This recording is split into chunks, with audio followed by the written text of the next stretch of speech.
High friends, welcome back to my channel cooking corner. आज के पनीर माखानी करे देखाबो।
এইভাবে যদি তোমরা প্রিপারেশনটা করো, পনির মাখানি খুব সুন্দর খেতে হয়।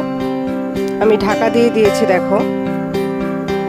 আমি একবার খুলে দেখবো যে আলুটা সিদ্ধ হয়েছে কিনা, নাহলে আরেকবার একটু ঢেকে দেবো। আমি আরেকবার 2 মিনিটের মতন একটু ঢাকতে হবে। আলুগুলো সিদ্ধ হয়নি, এখন একটু কাঁচা আছে মনে হচ্ছে। আমি একটু জল দিয়ে দেবো, জল দিয়ে একবারে ঢাকা দিয়ে রাখবো। ঢাকা দিয়ে রেখেছি, এখন জলটা দিইনি, এর পরের বার দেবো। বা তেলটা বেশ বেরিয়ে এসছে।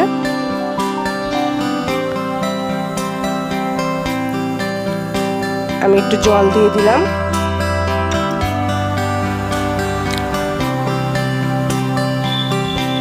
জল দিয়ে আমি একটু ভালো করে এগুলোকে মিশিয়ে আমি তারপরে ঢাকা দিয়ে ঢাকা দিয়ে দিলাম। আমি ঢাকনাটা খুলে দেখি, বেশ ভালোই, দেখো উপরে তেল ভেসে উঠেছে। আমি একটু ফ্রেশ ক্রিম দিয়ে দিচ্ছি এর উপরে। ফ্রেশ ক্রিমটা দিয়ে দিলাম। এবার ভালো করে নেড়ে নেব।